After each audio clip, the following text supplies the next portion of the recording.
Today we want to replace the service kit or diaphragm in a JOBE valve. Today we're going to use a topaz valve, but this would work for a megaflow.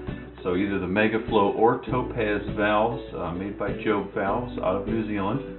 To do this you need a #1 square drive bit and possibly a flathead screwdriver depending on how you have your valve set up.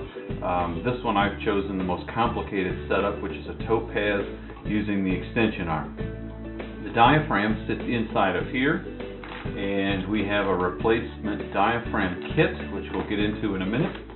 But to do this we need a flathead screwdriver in this case to remove the arm from the valve. So I'm just going to rotate these around. There's two flat bolts that hold this arm in place, and that's really the only time that you need a screwdriver is to remove these two screws if you have the arm attached.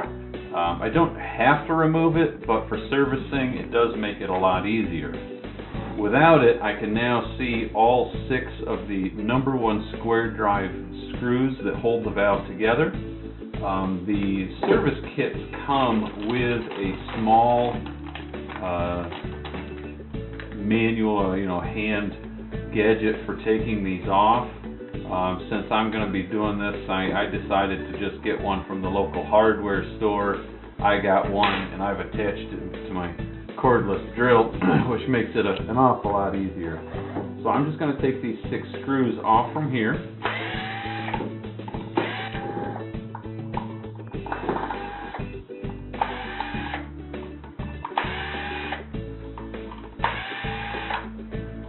With those 6 screws off, the valve comes apart in 2 pieces basically. We have a front and a back. And there's our diaphragm. It's the only thing on the inside really. Diaphragm has a little filter on it. You'll want to save this filter. It doesn't come with a replacement one. The only thing that comes in the kit is just the new diaphragm.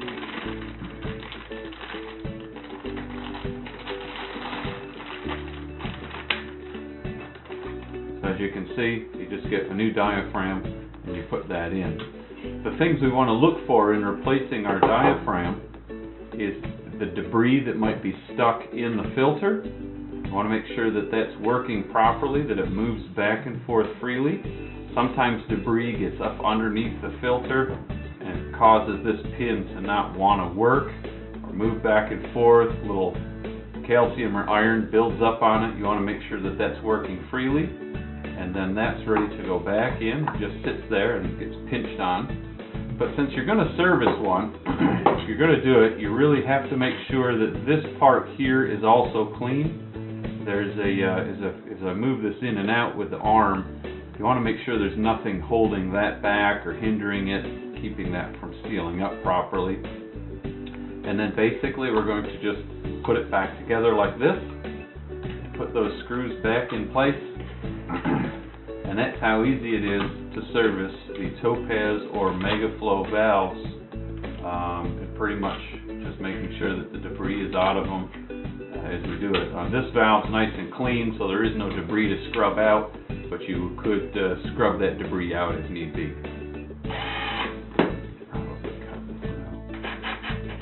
Alright, my valve is now back together. It's ready to go. I'm going to service one more thing on this as long as I've got it apart. This part's just a hair more complicated, and that is I want to service underneath here, make sure that this arm is working properly. There's 2 screws that hold that in place. They hold the whole front end on. So I'm just going to take my #1 square drive bit. I'm going to remove those 2 small screws.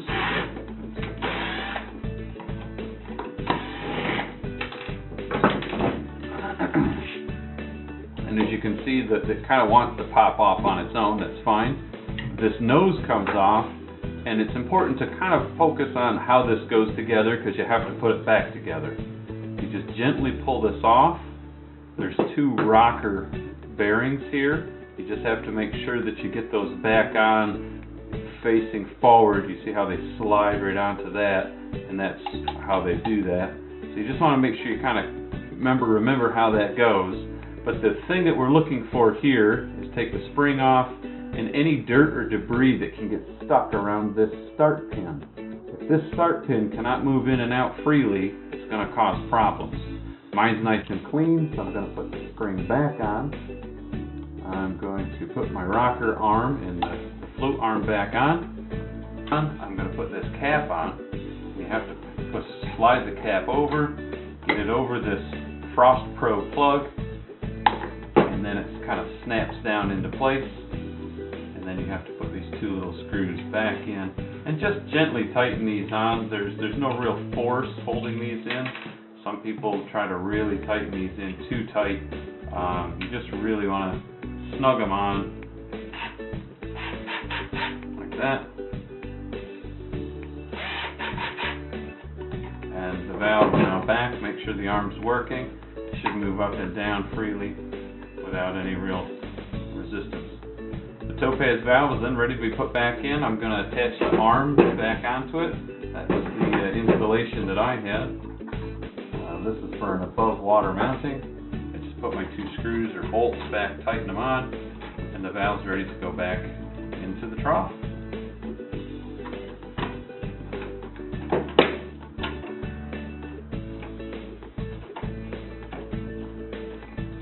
And there it is, ready to go.